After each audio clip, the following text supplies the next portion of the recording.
Are you looking to attract top talent to your team? Maybe you're looking at retaining some of the high performers you already have. Well, there's something that workers are saying that they want, and a number of organizations are saying they'd rather not.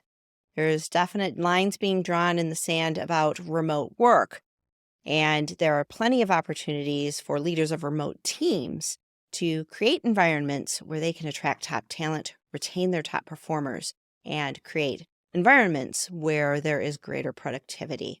In this video today, we're going to be talking about the state of remote work, what some of the research is telling us about teams that are working remotely. We'll talk about productivity and so much more. But first, if you're new here, I am Kathy Zant. This is the Motivation Code. Motivation Code is an assessment that helps leaders like you better understand the people you're leading, better understanding their motivations. You can take the assessment yourself. You can also bring the assessment into your team and better understand the people you're leading as a whole, see how people are working together and how they are working peer-to-peer. It's a really interesting technology. You can learn more about the Motivation Code at motivationcode.com. First, let's look at what the studies are showing us. A KPMG study surveying over 1,300 global CEOs found that CEOs wanted people back in the office. 87% of them stated that they would likely lavish favorable assignments, promotions, and raises on those workers that chose to come back to the office full-time rather than those who wanted to work remotely. They also found that 64% of the CEOs surveyed said that everybody would be back to the office by 2026. Now, on the other side of the coin, workers are saying they want to work from home. According to a survey done by Stack Overflow, flexibility was the number one important reason why workers decided to stay in a job. And another survey of developers found that 1 out of every 3 would quit if they were forced to go back to the office. When we look at worker satisfaction, we can see some telling things here. A recent study reported in Forbes found that workers that work from home 100% of the time were 20% happier on average than those who did not have that flexibility to work from home. The study also found a correlation between work happiness and overall happiness. And another study found that people who have the opportunity to work remotely at least monthly are 24% more likely to say that they feel happy and productive in their roles. Now, according to Sean Achor, author of the book The Happiness Advantage, happiness is important. Happiness raises nearly every business and educational outcome, raising sales by 37%, productivity by 31%, and accuracy on tasks by 19%. There are a number of reasons why workers say they're happier at home. We work differently. I'm more productive in the early morning hours, whereas developers that I've worked with in the past are finding their optimal time to code being 12 a.m. to 3 a.m. Some remote workers have children, and being able to be flexible around their children's schedule is incredibly important. People find opportunity to work asynchronously, working when they're at their best, less of a commute, less stress, less pollution, more time for physical activity and health-related activities, being able to work from anywhere, and being able to work with our pets. Now, there's a number of reasons why organizations say they need everyone back in the office. Number one is productivity, but the productivity studies are kind of all over the place. There have been some productivity studies saying that remote workers are 10% less effective, but there's others saying 8%, 19% less productive than those who work in an office. And yet there's other studies saying that remote workers are more productive, showing up to 24% productivity gains from workers who are working remotely. According to Nick Bloom from Stanford University, who studies remote work, he says that there's varying ways of managing remote teams. So if you have a manager who really is invested in ensuring that remote workers are productive and happy, you have greater outcomes. Remote workers that are not being invested in find greater productivity concerns. There are a number of challenges to leading a remote team other than productivity: communication, collaboration, culture and team building, operational complexities. It's just easier when you're working in an office and you can call an impromptu meeting at 3:30 that everyone can attend because they are all there and not working asynchronously in remote locations. It doesn't mean that remote leaders can't have an impromptu meeting at 3:30 on Zoom, but coordinating schedules can be sometimes difficult. So collaboration is much more difficult. It's not as easy to check up on workers and walk down the hall and make sure that Jane is working on that report you asked her to finish by the end of the day. Is remote work going to go away? According to that survey cited in Harvard Business Review, even these executives who say they want everyone back in the office, they all admit that they see that remote work is here to stay, and they expect that remote work will grow in the coming years. There are new tools that make remote work easier. We just need to learn how to best use them for the good of everyone on our teams. How do we, as remote leaders, better lead our team? Leading a remote team comes with challenges, but it also comes with opportunities. You see, pre-pandemic, in the old days, we had work that required a small part of our people to be invested in the results of a project. We had a job description, but that job description didn't really encapsulate the whole of the person that was doing that job. Remote leaders have an opportunity to attract top talent, but if you've ever led a highly performing team, you realize that it's a lot more than just finding the right person to fit a job description. It's more like finding the right job that fits the person. Work is changing, work is evolving. And those of us who really want high performers on our teams have to fully know who our people are and what motivates them. We have to know how to communicate with them better and how to help them find greater fulfillment in the jobs that they do. When you're leading a high performer, you know they have options. You know that they can go where they have greater flexibility and they have greater fulfillment in their jobs. So it's up to you as a remote leader to understand that that job has to fully actualize for that individual. They have to feel pride in the work that they're doing, and they have to feel like what they do really matters. But that's going to be different for everyone on your team. So, what is difficult about remote work? It's not that communication is difficult or that getting everybody to collaborate and have some team culture is difficult. The problem really is that leading a remote team is difficult. But it is not insurmountably difficult. It actually gives you some greater opportunities to create innovation. When you can fully bring out all of the talent within your team, miracles happen. They start showing up in ways that you could never imagine, but you have to know them. You have to know what motivates them. As a leader, you have to fully communicate what the objectives of your project really are.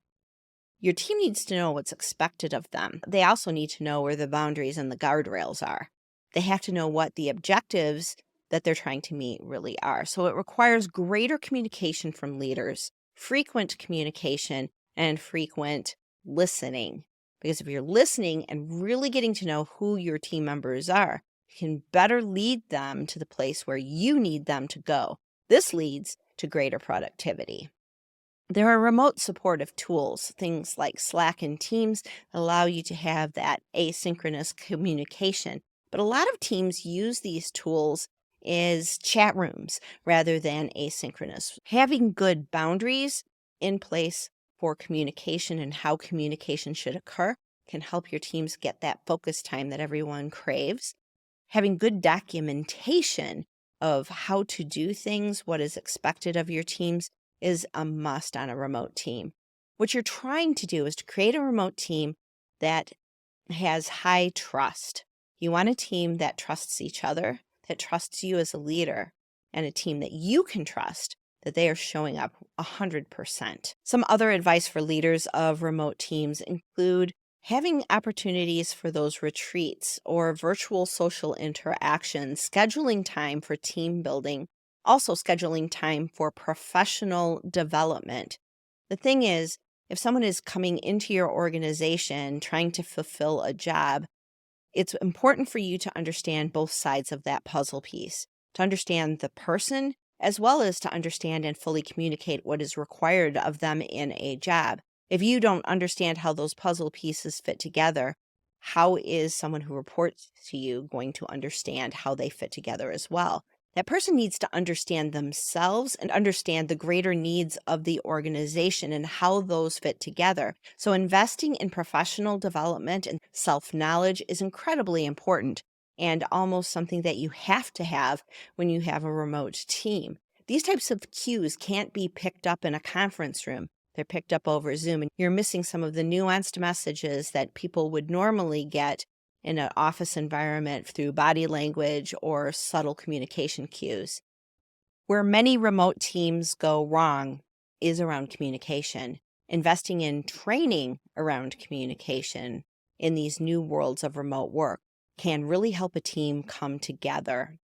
Celebrating wins in public and giving constructive feedback in private can go a long way towards helping high performers really feel actualized in their job. According to a study by Monster.com, over half of remote workers at the start of the pandemic said that they felt burnout. When someone is new to remote work, it can be hard to draw a line between where work starts and life begins.